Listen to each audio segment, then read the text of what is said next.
Bismillahirrahmanirrahim. Alhamdulillahi rabbil alamin. Wal aqibatu lil muttaqin. Wala 'udwana illa 'alal zalimin. Asyhadu an la ilaha illallah wahdahu la syarikalah. Ilahul awwalin wal akhirin. Wa asyhadu anna Muhammadan abduhu wa rasuluhu wa khatamun nabiyyin. Sallallahu alaihi wa ala alihi wa ashabihi ajma'in, amma ba'd. Al-ikhwan wal akhwat rahimani wa rahimakumullah. Alhamdulillah, pada malam hari ini Allah Subhanahu wa ta'ala masih memudahkan kita untuk hadir di majelis ilmu yang semestinya pada malam hari ini salah satu dari ustadz kita mengisi kajian pada malam hari ini. Ya, tetapi kita belum mendapatkan pemateri karena berhubung para asatidzah kita, ustadz kita punya jadwal atau kegiatan yang lain, maka pada malam hari ini kita isi waktu kekosongan dengan menyebutkan satu kisah, membaca satu kisah yang semoga Allah Subhanahu wa ta'ala memberikan kita semua manfaat dan memberikan kepada kita semua kekuatan untuk mengamalkan dari ilmu, dari faidah yang kita dengarkan bersama. Innahu waliyudzalika wal qadiru alaihi. Dan sebagaimana yang telah dimaklumi bahwa seorang hamba ketika membaca, mendengarkan ayat-ayat Allah Subhanahu wa ta'ala atau hadits-hadits Nabi sallallahu alaihi wasallam tentang kisah-kisah, ya, dan ini bagian dari Al-Qur'an. Oleh karena itu kenapa Nabi menyebutkan suratul Ikhlas ta'dilu thulutsal Qur'an dalam hadits. Surah Al-Ikhlas itu seimbang atau sebanding dengan sepertiga Al-Quran. Berarti dari hadits ini, Nabi menyebutkan Al-Quran seakan-akan itu tiga bagian di dalamnya. Ibnu Qayyim menyebutkan tiga bagian ini. Yang pertama, kisah-kisah tentang para rasul dan kaumnya, balasan-balasan kaum para rasul yang menentang rasul, balasan-balasan kaum para rasul yang mengikuti rasul, surga dan neraka. Ini bagian pertama. Jelas ya? Bagian kedua dari Al-Quran, Al-Ahkam, hukum-hukum, perintah, larangan, perintah solat, perintah zakat, perintah haji, perintah puasa, tentang warisan, larangan membunuh, larangan berzina. Ini bagian kedua, hukum. Bagian yang ketiga tentang tauhid. Tentang tauhid. Oleh karena itu kalau kita membaca Al-Quran tidak lepas dari 3 bagian ini. Bukan saja ayat yang kita baca, pasti masuk dari salah satu 3 ini. Surah Al-Ikhlas tentang tauhid, dari awal surah hingga akhir surah membahas tentang keesaan Allahu Rabbul Alamin. Qul huwallahu ahad, Allahus samad, lam yalid wa lam yulad wa lam yakul lahu kufuwan ahad.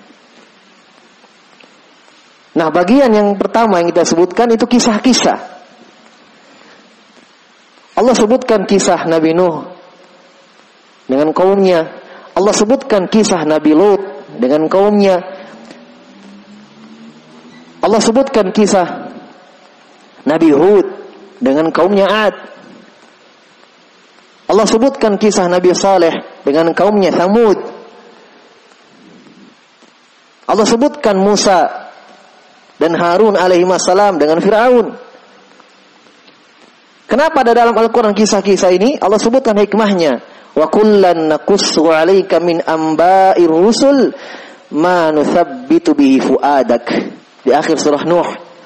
Kata Allah, seluruhnya wahai Muhammad, kisah-kisah itu kami kisahkan kepadamu dalam Al-Quran linuthabbita bihi fu'adak, agar mengokohkan hatimu, agar engkau istiqamah, agar engkau bisa kuat memikul beban dakwah. Itu hikmah yang besar. Dan ini sangat jelas.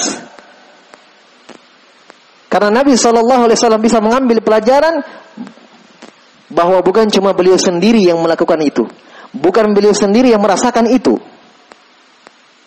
Ada Rasul yang mendahului beliau Sallallahu Alaihi Wasallam. Itulah hikmahnya. Dari sinilah kata para ulama, salah satu sebab agar seorang hamba itu bisa istiqamah di dalam agama Allah Subhanahu Wa Taala sering membaca kisah. Ya mungkin kadang kita sukanya baca kisah-kisah ulama saja terus. Ya itu bagus. Ya, mundur ke belakang kisah sahabat. Kenapa kita tidak pernah buka Al-Quran kisah para rasul? Ada satu ayat atau satu surah yang Allah turunkan, kata Allah, nahnu naqussu 'alaika ahsanal qasas. Kami kisahkan kepadamu wahai Muhammad, kami turunkan kepadamu, kami kisahkan kepadamu ahsanal qasas, seindah-indah kisah surah Yusuf. Kenapa kita tidak baca itu? Allah sudah sebutkan ahsanal qasas itu.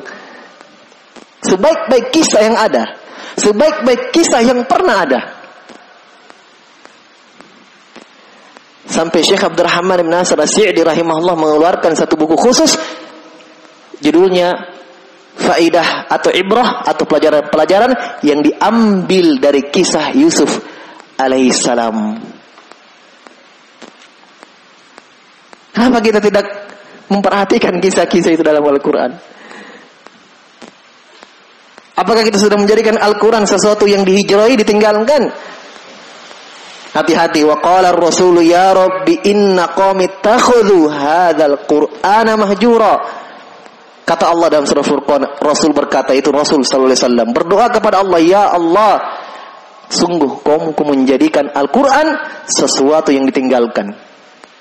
Ibnu Qayyim menyebutkan salah satu bentuk peninggalan Al-Quran, salah satu bentuk ditinggalkannya Al-Quran, ditinggalkan dari dibaca, ditinggalkan Al-Quran dari menjadikan Al-Quran sebagai obat.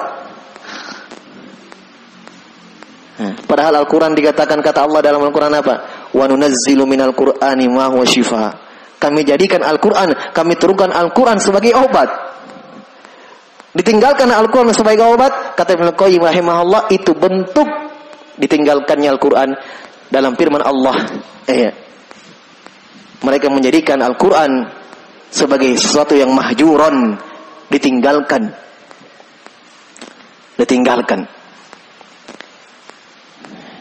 Olehnya itu, al-ikhwan wal akhwat rahimani wa rahimakumullah, ya, pada malam hari ini di waktu yang ringkas ini saya ingin bacakan kisah seorang sahabat yang mungkin kita namanya saja baru kita dengar. Ya. Dan sayalah yang paling pertama mengambil ilmu, mengambil faidah dari kisah ini. Ya. Sampai panitia dari semalam, ya apa ini Ustadz besok? Sampai tengah malam saya pikir, apa ini besok ini?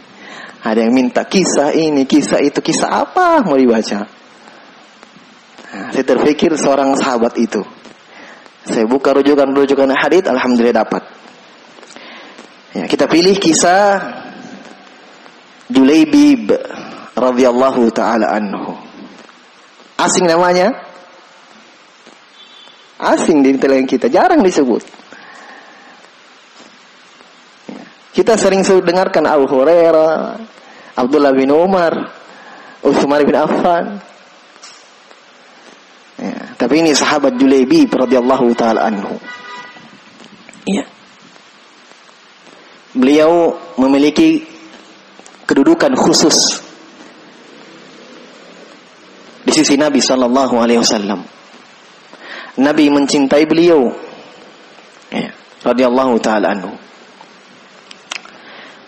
Dan beliau terkenal dengan sahabat yang buruk rupa. Jelek wajahnya. Dan kisah tentang beliau ini diriwayatkan dalam buku-buku hadits. Dikeluarkan oleh Imam Tirmidzi, bahkan Imam Muslim juga dalam sahihnya mengeluarkannya. Ya, penggalan kisahnya. Abu Ya'la dalam kitabnya juga mengeluarkan dengan sanadnya. Imam Nasai juga, Imam Ahmad juga. Ya, tapi yang kita pilih ya, dari sahabat Anas bin Malik radhiyallahu taala anhu yang dikeluarkan oleh Imam Abu Ya'la rahimahullah. Ada juga dalam riwayat yang lain, dalam riwayat Imam Ahmad dari sahabat Abu Barzah. Dari sahabat Abu Barzah radhiyallahu taala anhu. Baik. Kita baca kisah beliau radhiyallahu taala anhu. Qala Anas bin Malik radhiyallahu taala anhu. Ini dikeluarkan oleh Abu Ya'la rahimahullah. Dari sahabat Anas bin Malik. Ya, dimaklumi ya bahwa Nabi itu kadang kalau ada kisah tentang para sahabat itu yang kisahnya menakjubkan, beliau senang kalau sahabat itu menceritakan kepada sahabat yang lain. Sebagaimana kisah Salman Al-Farisi. Sebagaimana kisah keislaman Salman Al-Farisi. Ini kalau ada waktu juga bagus kita baca kisahnya. Tapi dia tidak bisa satu pertemuan seperti ini. Ya, dia 3 pertemuan mungkin karena kisahnya panjang. Tapi ibrah, pelajaran sangat banyak di dalamnya. Nabi senang kalau kisah itu dibacakan oleh sahabat kepada sahabat yang lainnya. Kisah Salman Al-Farisi. Qala Anas bin Malik radhiyallahu anhu, Anas berkata, kana rajulun min ashabin Nabi sallallahu alaihi wasallam yuqalu lahu Julaibib. Adalah dulu seorang sahabat ada yang bernama Julaibib. Bisa sebut namanya? Lam ba ya dengan ba, Julaibibun namanya. Kana fi wajhi damamah. Kata Anas, di wajah beliau itu ada cacat, buruk rupa. Mukanya jelek. Ini bukan ghibah. Ingat, ini bukan ghibah. Kenapa? Karena kalau dia sudah ma'ruf dengan itu, itu bukan ghibah. Contoh, kita tanyakan seseorang, sama si Ahmad. Yang mana itu Ahmad? Itu yang agak kependek. Ini kan kekurangan dari dirinya. Tapi apa ini ghibah? Bukan. Karena dia sudah ma'ruf dengan sebutan itu, sudah terkenal dengan itu cirinya. Itu bukan ghibah. Paham ya? Ada 6 yang diperkecualikan. Dia dilihat dari bentuknya menyebutkan kejelekan orang lain, tapi bukan ghibah. 6 dikumpulkan oleh para ulama dengan berdasarkan dengan hadits-hadits. 6. Ya. Salah satunya itu. Kalau dia sudah ma'ruf dengan itu. Makanya kalau kita melihat buku-buku hadits, ada ulama ahli hadits disebut dengan gelarnya, bukan namanya. Seperti Al-A'raj, tabi'in, murid Abu Hurairah. Al-A'raj, pincang. Orang Makassar bilang kempang. Qala haddatsana Al-A'raj, bukan Muslim, bukan Bukhari, telah menceritakan kepada kami Al-A'raj. Al-A'raj, bukan namanya itu gelarnya. Memang dia terkenal dengan pincang orangnya. Ditanya, yang mana itu? Ada itu yang agak pincang. Itu bukan ghibah. Dan kita juga tidak ada niat untuk menjelek-jelekkan dia. Memang dengan itu dia dikenali. Paham? Ada itu. Yang mana orangnya? Yang 2 telinganya. Oh, itu kan jelas 2 telinganya. Yang 2 matanya. Jelas ya? Ini bukan ghibah. Anas bin Malik di sini menceritakan kisah. Bukan ingin menjelekkan Julaibib radhiyallahu taala anhu. Kata Anas bin Malik radhiyallahu anhu, seorang sahabat namanya Julaibib. Kana fi wajhihi damamah. Di wajahnya ada hal yang buruk, jelek. Wa kana faqiran wa yakthirul julus 'inda Nabi sallallahu alaihi wasallam. Dia orangnya miskin dan banyak duduk belajar mengambil hadits bersama Nabi sallallahu alaihi wasallam. Subhanallah. Orangnya jelek, miskin lagi. Tetapi dia satu punya keutamaan. Kata Anas, yukthirul julus 'inda Nabi. Dia memperbanyak duduk di sisi Nabi sallallahu alaihi wasallam. Nah, di sini sudah terbedakan. Makanya banyak sahabat-sahabat yang dikenal alim tapi haditsnya sedikit. Kita sepakat, sahabat yang paling afdal, bahkan manusia termulia setelah para nabi dan rasul, Abu Bakar As-Siddiq radhiyallahu anhu. Setelah itu Umar, setelah itu Utsman, setelah itu Ali. Kita sepakat itu. Tapi hadits mereka sedikit dari Nabi. 7 orang yang paling banyak haditsnya dari Nabi sallallahu alaihi wasallam. Yang paling banyaknya dari 7 itu Abu Hurairah. Padahal cuma 3 tahun bersama Nabi. Subhanallah. Cuma 3 tahun bersama Nabi sallam. Kenapa? Kita bertanya, mana itu yang alim-alim? Bukan berarti Abu Hurairah lebih alim daripada Abu Bakar, tidak. Bukan berarti Abu Hurairah lebih berilmu daripada Abu Bakar As-Siddiq radhiyallahu anhu, tidak. Abu Hurairah sendiri menyebutkan sebabnya dalam Sahih Bukhari. Imam Bukhari mengeluarkan hadits. Abu Hurairah, mereka, kata beliau radhiyallahu anhu, mereka bertanya, kenapa saya itu paling banyak haditsku? Kata Abu Hurairah, kenapa kalian bertanya-tanya? Saya itu senantiasa bersama Nabi sallallahu alaihi wasallam alamil ibatni, walaupun perut saya kosong, walaupun saya lapar, ditempel Nabi terus. Ya wajar banyak haditsnya. Adapun kata para ulama, mereka Abu Bakar As-Siddiq, Umar bin Khattab, mereka khalifah. Sibuk mengurusi umat. Ada haditsnya tapi tidak sebanyak Abu Hurairah. Abu Hurairah ma'ruf. Coba buka hadits. Sedikit-sedikit dari Abu Hurairah. Julaibib radhiyallahu anhu juga banyak duduk bersama Nabi sallallahu alaihi wasallam. Faqala lahu Nabi sallallahu alaihi wasallam dzata yaum.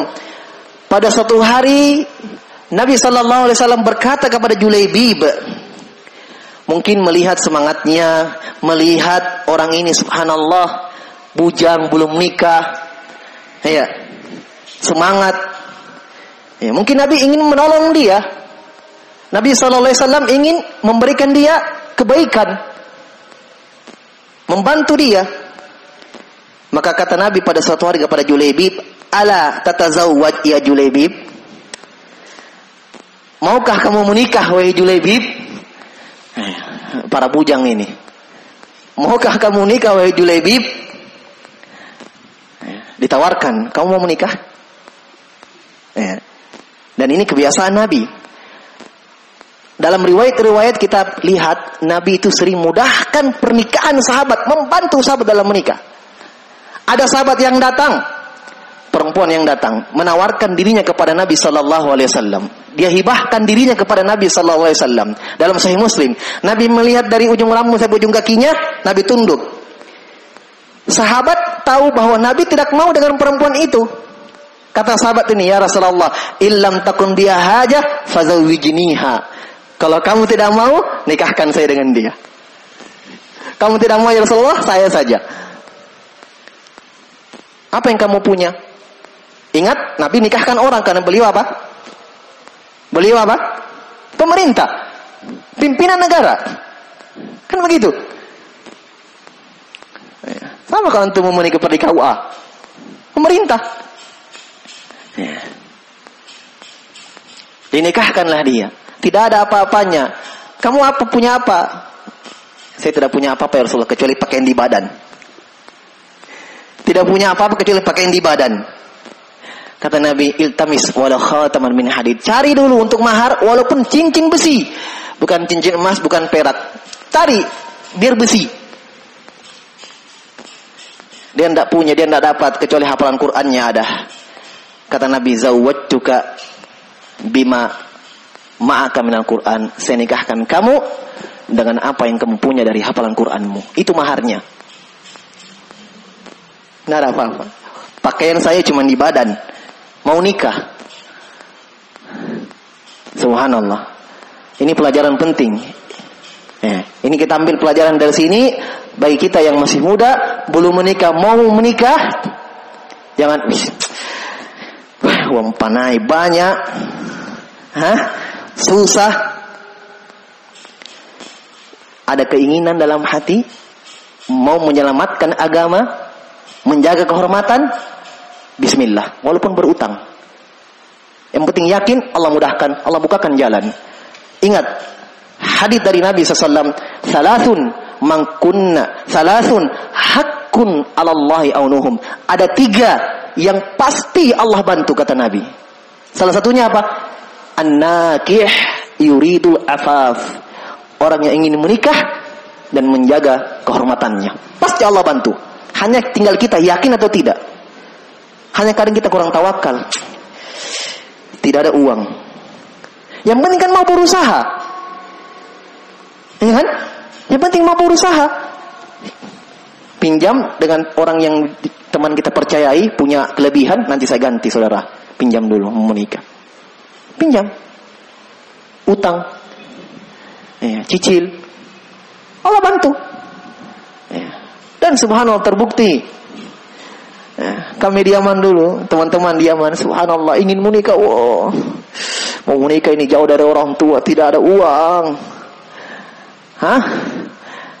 Kata Syekh guru kami, Syekh Abdurrahman, dan beliau ini termasuk orang yang sangat mencintai orang-orang luar negeri yang datang di luar Yaman. Siapa yang mau menikah datang ke saya. Siapa yang mau menikah datang sama saya, datang di kamar. Datang teman. Assalamualaikum ya Syekh, saya mau menikah. Kau mau menikah? Berapa uangmu? Segini. Kau mau menikah dengan orang Yaman atau orang Indonesia? Orang Indonesia. Berarti mau pulang dulu, baru ambil, baru bawa, belajar. Saya dibelikan tiket, pulang, balik. Dimudahkan. Kontrakannya dibayarkan. Nggak ada apa-apa. Yang penting keyakinan, tawakal kepada Allah, berusaha. Jangan tinggal di rumah. Ada yang ketok-ketok pintu lamar saya. Datang. Nggak ada. Sekarang Nabi menawarkan kepada Julaibib. Kamu menikah Julaibib? Ya wajar. Julaibib radhiyallahu anhu orang yang lapang dada, tahu diri. Kita tahulah jawabannya apa. Iya. Apa jawabannya? Faqala ya Rasulullah, wa may yuzawwijuni ya Rasulullah? Siapa yang mau nikah sama saya ya Rasulullah? Maukah hancur begini? Miskin lagi.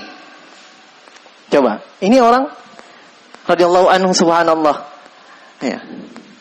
Beliau tidak mengatakan adakah ya Rasulullah? Ada. Tapi tidak ada yang mau dengan saya Rasulullah. Ya. Faqala Rasulullah sallallahu alaihi wasallam, Nabi menjawab. Perhatikan jawaban seorang pendidik, jawaban seorang guru. Iya. Jawaban seorang Rasul yang menginginkan kebaikan terhadap umatnya. Ana uzawwijuka ya Julaibib. Saya akan nikahkan kamu. Tenang. Saya akan nikahkan kamu. Faltafatu Julaibibun ila Rasulillah sallallahu alaihi wasallam. Maka Julaibib lagi-lagi membalikkan badannya, menjawab apa yang Nabi inginkan. Julaibib membalikkan badannya kepada Nabi sallallahu alaihi wasallam. Faqala idzan tajiduni kasidan ya Rasulullah. Kamu akan dapatkan saya Rasulullah orang yang kasidan. Kaf sin dal artinya rusak, hancur, tidak laku. Maksudnya, iya, beliau mengatakan tidak ada yang bisa diandalkan dari diri saya ya Rasulullah, tidak ada. Ya, apa kata Nabi sallallahu alaihi wasallam? Faqala Rasulullah sallallahu alaihi wasallam, "Ghairu annaka indallahi lasta bikasidin." Itu ucapan kamu. Tetapi kamu di sisi Allah tidak hancur. Kamu di sisi Allah tidak rusak. Kamu di sisi Allah bukan seorang yang tidak laku. Ya. Sini kita mengambil pelajaran bagaimana kita sebagai seorang pendidik, bagi kita yang punya murid, hendaknya, dan ini fikih. Dan ini kita dapatkan dari pendidikan Nabi Sallallahu Alaihi Wasallam kepada para sahabat. Nabi itu tidak pernah membuat down para sahabat, selalu mentasjir, memberikan semangat agar mereka jangan berputus asa dari rahmat Allah. Selalu memberikan kepada mereka kebaikan agar mereka mau. Ada yang keliru, Nabi hanya senyum. Kata Nabi SAW, kamu di sisi Allah bukan orang yang tidak laku, bukan orang yang hancur. Faedah yang lain dari ucapan Nabi ini rekomendasi wahyu dari Allah Subhanahu Wa Taala. Ucapan Nabi, kamu di sisi Allah bukan orang yang jelek. Berarti kita mengambil pelajaran, beliau salah seorang sahabat yang dimuliakan di sisi Allah Subhanahu Wa Taala melalui lisan Rasul Sallallahu Alaihi Wasallam. Baik, berarti sudah direkomendasi, ya kan? Sudah rekomendasi dari Nabi ini. Kamu itu di sisi Allah, kita ada yang menjamin kita dicintai oleh Allah Subhanahu Wa Taala? Tidak ada. Kita hanya berusaha mencari cinta Allah, mengejar agar Allah mencintai kita. Tapi belum ada jaminan. Toh juga amalan kita belum tentu diterima. Kita hanya berusaha memperbaiki amalan kita kepada Allah Subhanahu Wa Taala. Kita mengharapkan, makanya ada berdoa. Nabi saja berdoa, ya Allah, berikanlah saya ilmu yang bermanfaat, wa amal mutaqabbala, dan amalan yang diterima. Nabi berdoa kepada Allah Subhanahu Wa Taala dan amalan yang diterima. Thumma lam yazalin Nabi sallallahu alaihi wasallam yatahayyanul furas hatta yuzawwija Julaibiban. Terus menerus, kata Anas, Nabi mencari kesempatan bagaimana agar Nabi berhasil menikahkan Julaibib. Mungkin berjalan hari, Nabi berusaha mungkin mencarikan wanita yang cocok untuk Julaibib. Faja'a fi yaumin minal ayyam rajulun minal ansar qad tuwfiya zawju ibnati. Tibalah waktunya, pada suatu hari datang seorang lelaki dari orang Ansor. Berarti di Madinah. Orang Madinah. Yang telah meninggal suami anaknya. Berarti apanya? Yang telah meninggal suami anaknya. Berarti apanya? Apanya? Menantunya. Iya kan? Orang ini telah meninggal suaminya anaknya. Berarti apanya? Menantunya. Meninggal. Ya, berarti anaknya janda. Faja'a ila Nabi sallallahu alaihi wasallam. Ya. Dia datang kepada Nabi, yuriduha alaihi liyatazawwajaha an-nabi sallallahu alaihi wasallam. Dia datang kepada Nabi sallallahu alaihi wasallam menawarkan anaknya. Dalam riwayat Imam Ahmad ada tambahan bahwa kebiasaan orang-orang Ansar ketika anaknya itu mau menikah, semuanya itu menawarkan dulu Nabi sallallahu alaihi wasallam. Nanti kalau Nabi tidak mau, tidak berkeinginan dengan anaknya, baru mereka mencari sahabat. Dalam riwayat Ahmad. Itu kebiasaan orang-orang Ansar. Kenapa? Karena mereka sudah melihat, sudah merasakan yang paling mahal dalam kehidupan mereka, yang paling berharga dalam kehidupan mereka, Rasulullah sallallahu alaihi wasallam. Mereka sudah melihat kebahagiaan itu. Apa yang mereka cari? Kebahagiaan bersama Nabi, tidak ada lain. Abu Bakar nikahkan anaknya Aisyah, Umar nikahkan anaknya Hafsah. Bahkan dalam sebuah riwayat, dan hadits ini disahihkan oleh Syekh Muqbil dalam Sahih Musnad, pada suatu hari Umar pulang ke rumah, didapati Hafsah menangis. Kata Umar bin Khattab, "Kenapa kamu, Hafsah? Kenapa kamu menangis? Awas, jangan-jangan Nabi mentalakmu lagi, menceraikanmu lagi. Pernah Nabi menceraikanmu dan Nabi rujuk kembali karena saya. Demi Allah, wahai Hafsah, kalau kamu menangis karena Nabi menceraikanmu kembali untuk yang kedua kali, wallahi, demi Allah, saya tidak mau melihatmu lagi."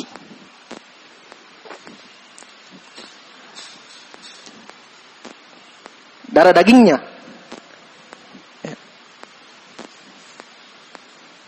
Karena dalam sebuah hadis, dalam sebuah riwayat, Jibril datang kepada Nabi sallallahu alaihi wasallam mengatakan, Hafsah itu istrimu di dunia dan di akhirat. Istrimu di dunia dan di akhirat. Di sini kita melihat, ikhwan wal akhwat sekalian, bahwa para sahabat demikian keadaannya. Kaidah yang mereka pegang, tidak ada yang paling mahal dalam kehidupan kecuali Nabi sallallahu alaihi wasallam. Titik. Tidak ada. Baik. Faqala lahu Nabi sallallahu alaihi wasallam, "Na'am, walakin atazawwajuha ana." Ya. Dalam riwayat yang lain, Nabi sallallahu alaihi wasallam ketika didatangi oleh sahabat ini, iya, Nabi mengatakan, "Zawwijni ibnataka." Ya, jadi ketika dia datang menawarkan anaknya, dan riwayat Ahmad kata Nabi, "Iya, nikahkan anakmu." Ya, bersamaku. Perhatikan bahasanya, nikahkan anakmu bersamaku. Bukan Nabi katakan nikahkan anakmu untukku. Paham? Iya. Ketika Nabi ucapkan begitu, nikahkan anakmu bersamaku, apa kata bapaknya? "Na'am wa karamatun ya Rasulullah." Wah, dia pahami Nabi ingin menikahi anaknya. Makanya dia katakan, "Na'am, ini karamah ya Rasulullah." Kebahagiaan, kemuliaan ya Rasulullah. Mau. Jangankan Nabi meminta, mereka bawakan anaknya pun mereka rela. Jadi pemahaman orang tuanya ini, Nabi ingin menikahkan anaknya. Iya.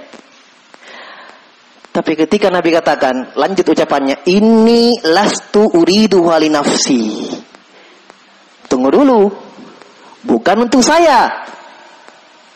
Bukan untuk saya.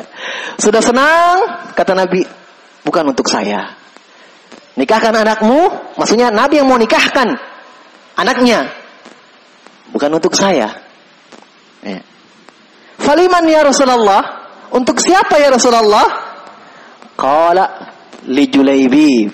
Nabi menjawab untuk Julaibib. Dalam keadaan Julaibib ini tidak kenal. Buruk rupa, miskin. Apa kata bapaknya? Iya, apa kata bapaknya? Intadir hatta astakmil ummah. Tadi sudah senang, oh karomah ya Rasulullah, karomah ini kemuliaan untuk saya, mau sekali.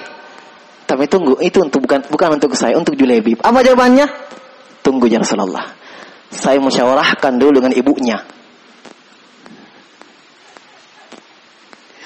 Saya musyawarahkan dulu dengan ibunya, dengan uminya. Ya. Karena, oh Julaibib. Tunggu ya Rasulullah. Kalau kita melihat zahirnya sebenarnya sahabat ini, orang Ansor sudah tidak mau Julaibib. Buruk rupa, miskin. Tapi karena di depannya ini baginda Nabi sallallahu alaihi wasallam.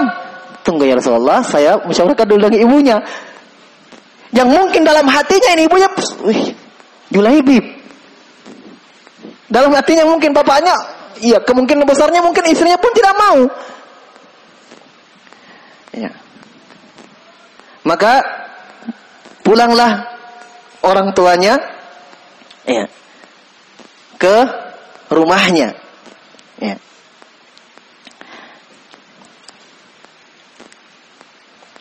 Dia katakan kepada ibunya, dia katakan kepada istrinya, iya.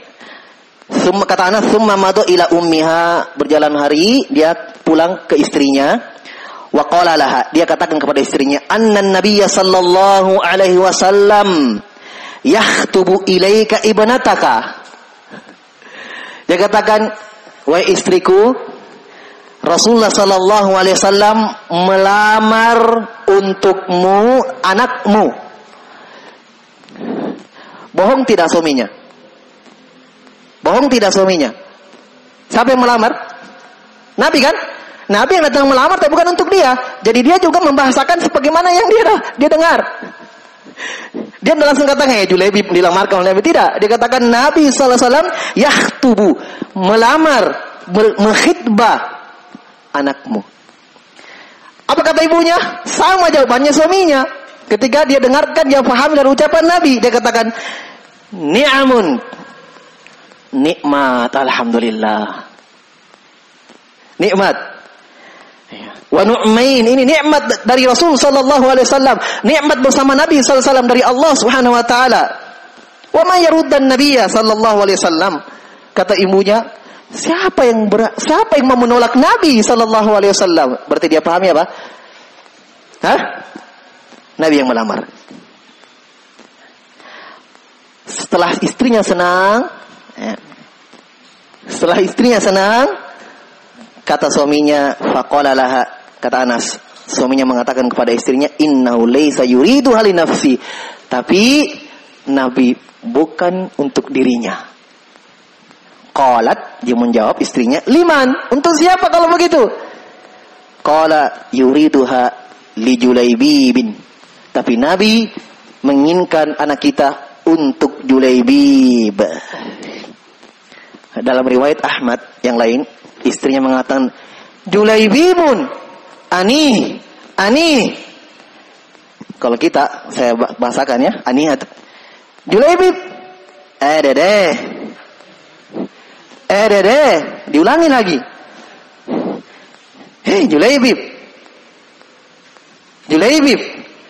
Ini jawaban ibunya. Dalam riwayat yang lain, dari sahabat Abu Barzah, la. Tidak. Julaibib radhiyallahu taala anhu. Sampai dikatakan istrinya mengatakan, la amrullah la uzawwiju Julaibiban wa qad mana'naha fulanan wa fulanan. Saya tidak akan pernah menikahkan anak kita dengan Julaibib. Kita sudah tolak si Anu. Ini menunjukkan banyak sudah melamar anaknya, tapi dia tolak. Lebih bagus daripada Julaibib. Dia tolak. Apalagi ini Julaibib sudah miskin, jelek rupa. Iya. Fatamma abuha. Kata Anas, bapaknya langsung mendung. Iktam itu mendung. Maksudnya langsung seperti itu bapaknya. Gummah, langsung galau. Iya, karena ibunya tidak mau. Ini nabi yang melamarkan Julaibib radhiyallahu taala anhu. Tsumma qama la ya'ti Nabi sallallahu alaihi wasallam. Dia mau pergi dari rumah untuk mengkhabarkan kepada Nabi sallallahu alaihi wasallam bahwa istrinya tidak mau sama sekali. Fasohatil fatah min khadriha, berteriak anaknya dari kamar. Di sini faedah paling besar. Anaknya ini terkenal dengan yang anak salihah dan cantik rupawan. Suaminya meninggal bukan dicerai. Dia pisah dengan suaminya bukan dicerai. Meninggal suaminya. Cantik, pintar. Iya. Dia berteriak dari kamar, mendengarkan perbincangan orang tuanya. Man khatabani ilaikuma, dia teriak, wahai orang tuaku, siapa tadi? Siapa yang mengkhitbah saya kepada kalian? Siapa yang telah datang melamar? Qala al-ab, kata Anas, bapaknya berkata, khatabaka Rasulullah sallallahu alaihi wasallam. Diceritakan bahwa Nabi mengkhitbah untuk Julaibib. Padahal ini bapaknya sudah mau keluar rumah. Sudah mau keluar rumah menuju kepada Nabi sallallahu alaihi wasallam untuk mengkhabarkan bahwa ibunya tidak mau. Maka anaknya mengatakan, afataruddani ala Rasulillah sallallahu alaihi wasallam amrah? Apakah kalian berdua, wahai orang tuaku, mau menolak Nabi sallallahu alaihi wasallam? Dalam riwayat yang lain, anaknya mengatakan, kalau Nabi sudah ridho kepada Julaibib, nikahkan saya dengan Julaibib. Padahal dia tahu Julaibib siapa. Dia tahu Julaibib siapa. Tapi dia tidak lihat Julaibib. Dia melihat siapa yang datang melamarkan Julaibib. Rasulullah sallallahu alaihi wasallam. Dalam riwayat yang lain, anaknya ini membaca firman Allah, "Wa ma kana lil mu'minin wa la mu'minatin idza qadallahu wa rasuluhu amran ay yakuna lahumul khiyaratu min amrihim." Tidak pantas bagi seorang mukmin laki-laki dan mukmin perempuan kalau Allah dan Rasulnya sudah memutuskan perkara, tidak ada untuk mereka pilihan. Orang tuanya seperti kena petir. Diberikan ilmu oleh anaknya. Dalam riwayat yang lain, orang tuanya langsung ridho. Satu ayat diperdengarkan oleh anaknya. Tidak usah lihat Julaibib, karena kalau Nabi sudah ridho kepada Julaibib, itu ridho Allah Subhanahu wa taala. Apa yang kalian pikirkan?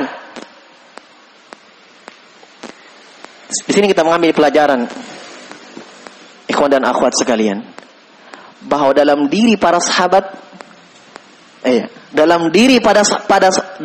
pada diri sahabat radhiyallahu taala anhum itu tertancap kuat dalam hati sanubari mereka bahwa Allah dan Rasulnya adalah puncak keinginan, puncak tujuan. Maksudnya apa? Kalau Allah sudah ridho dan Rasulnya sudah ridho, selesai. Ridho Allah dan Rasulnya itu pasti Allah meridhoi itu. Anaknya menasihati orang tuanya. Pelajaran lain kita mengambil di sini bahwa Allah Subhanahu wa taala dan Rasulnya tidak pernah menilai seseorang dari apa? Dari fisik. Nabi sallallahu alaihi wasallam bersabda, "Innallaha la yanzuru ila suwarikum wa la ila ajsamikum, walakin yanzuru ila qulubikum wa a'malikum." Kata Nabi sallallahu alaihi wasallam, Allah tidak pernah melihat kepada jasad kalian, tubuh kalian, penampilan kalian, tidak. Allah melihat dengan hati kalian dan amalan kalian. Ini anaknya pahami, walaupun Julaibib seperti itu keadaannya, hancur bagaimana, ridho Rasul di situ. Apalagi pelajaran berikutnya, perempuan ini paham kebahagiaan dengan apa yang Allah dan Rasulnya ridhoi. Itulah kebahagiaan. Man amila salihan min dzakarin aw untha wa huwa mu'min falanuhyiyannahu hayatan thayyibah wa lanajziyannahum ajrahum bi ahsani ma kanu ya'malun. Kata Allah, siapa yang beramal soleh, laki-laki dan perempuan, dan dia beriman kepada Allah, falanuhyiyannahu hayatan thayyibah, kami akan berikan mereka kehidupan yang bahagia. Tertancap betul dalam hatinya ini anaknya. Tidak disebutkan namanya siapa. Ya. Maka orang tuanya pun baru mungkin berpikir, iya, kenapa kita tidak terima pinangan Nabi Sallallahu Alaihi Wasallam tanpa melihat itu? Kan mereka inginkan kebahagiaan. Ya. Pelajaran yang lain yang kita bisa ambil bahwa dalam pernikahan yang dilihat tolak ukur kebahagiaan bukan harta benda, bukan banyaknya anak, bukan nasab, anak siapa dia, anak raja siapa dia, darah biru, bukan. Oleh karena itu dalam hadis yang banyak ketika Nabi menganjurkan untuk para sahabat untuk menikah, Nabi memberikan wasiat, Nabi memberikan nasihat untuk memperhatikan agama. Saya kasih satu hadis dikeluarkan oleh Imam Abu Daud rahimahullahu taala. Kata Nabi sallallahu alaihi wasallam, "Idza ja'akum man tardawna dinakum fazawwijuhu wa illa satakunu fil ardi fitnatun afasadun kabir." Kalau datang kepada kalian wahai para wali, kalau datang kepada kalian wahai para orang tua wanita, laki-laki yang bagus agamanya, kalian ridhoi agamanya, fazawwijuhu, nikahi, nikahkan itu anak kalian dengan laki-laki itu. Kalau tidak, akan terjadi fitnah di dunia dan kerusakan yang besar. Mereka melihat, berarti insya Allah bahagia ini anak kita kalau karena Nabi yang menginginkan itu. Lanjut kisahnya, iya. Anaknya mengatakan, idfa'ani ila Rasulillah sallallahu alaihi wasallam, bawa saya kepada Nabi sallallahu alaihi wasallam, fa innahu la yudayyi'ani, karena pasti kata anaknya, Nabi sallallahu alaihi wasallam tidak akan pernah menyia-nyiakan saya, tidak akan pernah menelantarkan saya. Subhanallah, tambah lagi nasihatnya. Qala abuha, ayahnya mengatakan, na'am, iya. Iya.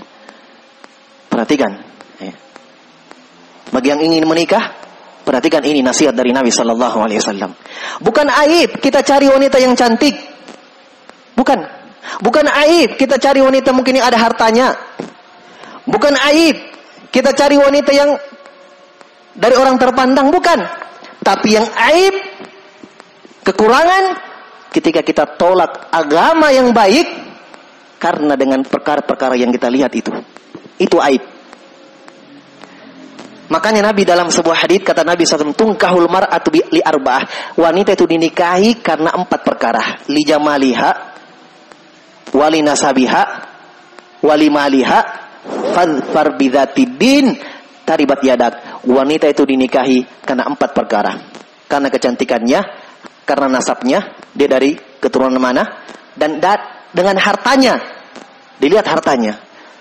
Dan pilihlah yang baik agamanya, kata Nabi SAW, taribat yadak, kamu akan beruntung.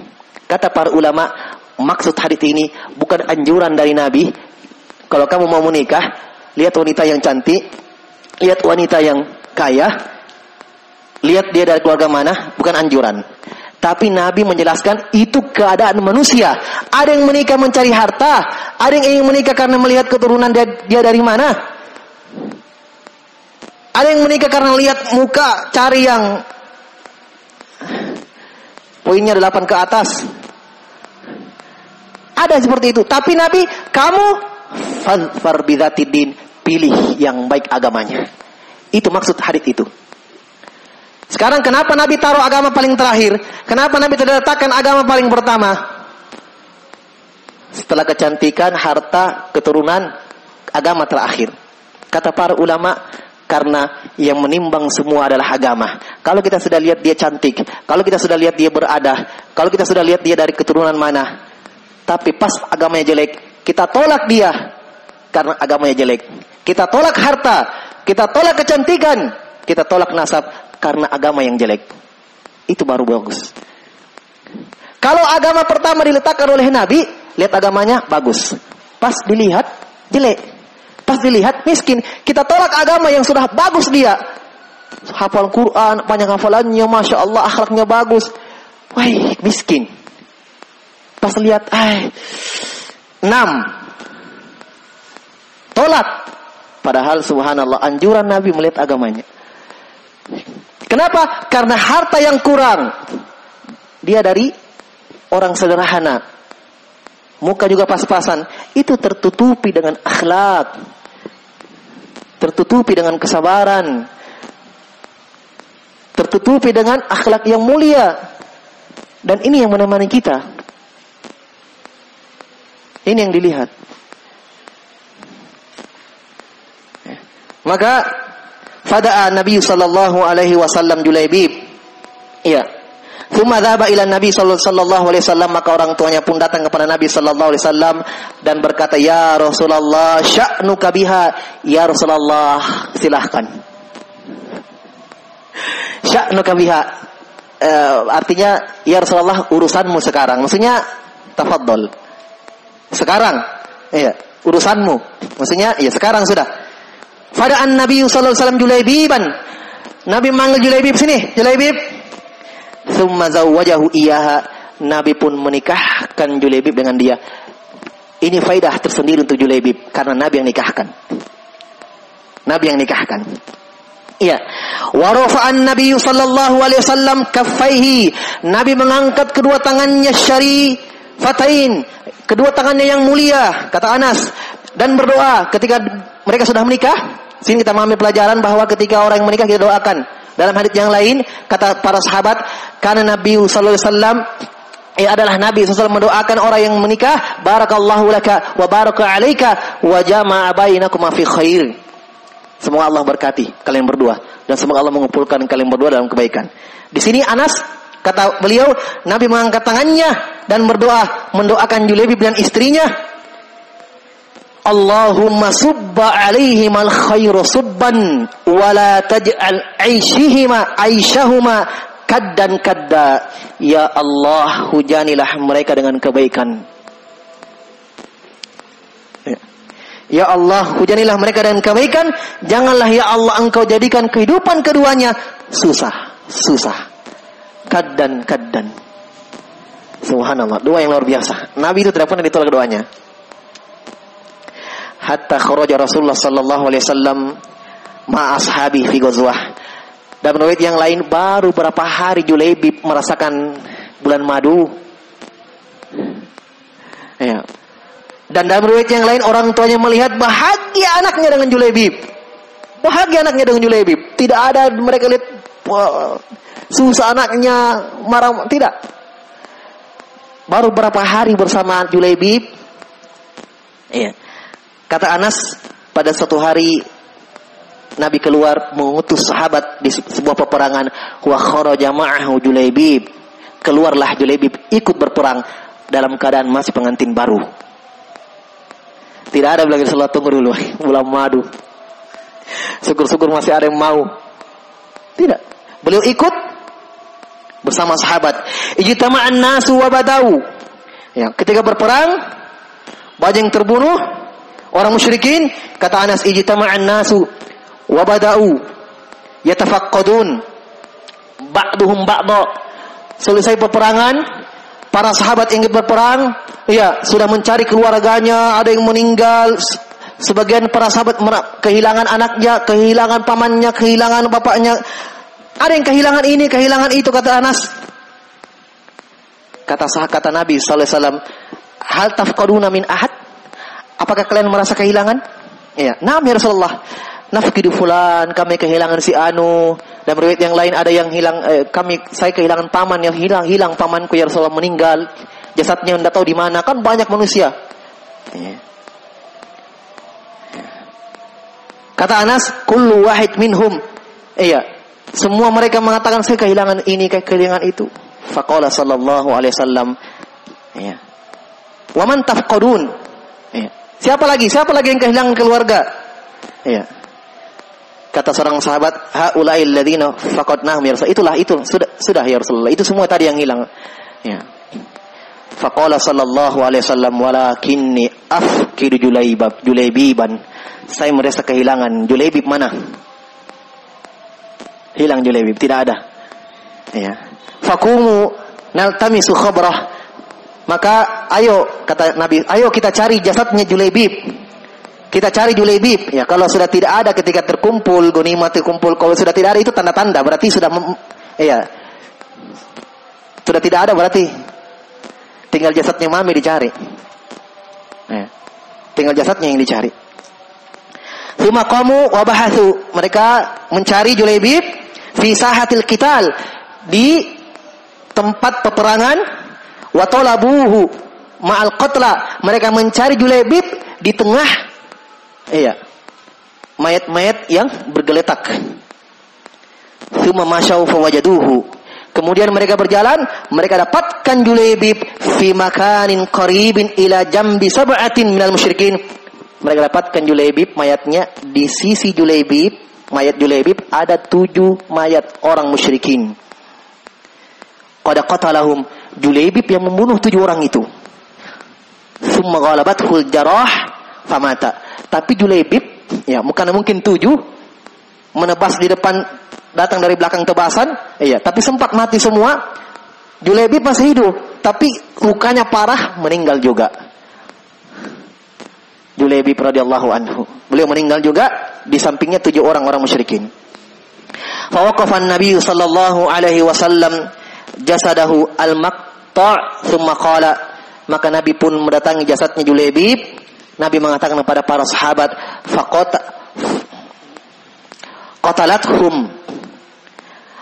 qataltahum thumma qataluka anta minni wa ana minka, anta minni wa ana minka. Nabi SAW memegang Julaibib. Kata Nabi SAW, ya Julaibib, kamu membunuh mereka dan mereka membunuhmu. Kamu dari saya dari kamu. Tazkiyah kedua, rekomendasi kedua dari Nabi SAW. Kata para ulama, ucapan Nabi ini memberikan tazkiyah, memberikan rekomendasi untuk Julaibib bahwa beliau syahid. Beliau syahid. Karena kata Nabi, kamu dari saya wahai Julaibib, dan saya dari kamu wahai Julaibib. Maksudnya kamu di atas agamaku wahai Julaibib, kamu di atas sunnahku wahai Julaibib, dan kamu mati di atas agamaku wahai Julaibib. Subhanallah. Ya. Summa tarabba'an Nabi sallallahu alaihi wasallam jalisan. Nabi duduk sila, bersimpuh di depan Julaibib, bijanibi hadzal jasad, di sisi jasadnya Julaibib. Summa hamala hadzal jasad wa wada'ahu ala sa'idaihi. Beliau mengangkat jasad ini dengan sendiri, tidak ada yang bantu sahabat. Beliau yang mengharuskan diri beliau mengangkat Julaibib sendiri dengan kedua tangannya, kata Anas. Wa amarahum ayyahfaru. Hanya Nabi memerintahkan sahabat untuk menggali lubang. Ayyahfaru lahu qabran, kuburan untuk Julaibib. Kuburan untuk Julaibib. Kata Anas bin Malik radhiyallahu taala anhu, dalam riwayat yang lain, setelah Julaibib meninggal, kata Anas, kami tidak pernah melihat anak perempuan yang paling banyak bersedekah mengalahkan istrinya Julaibib.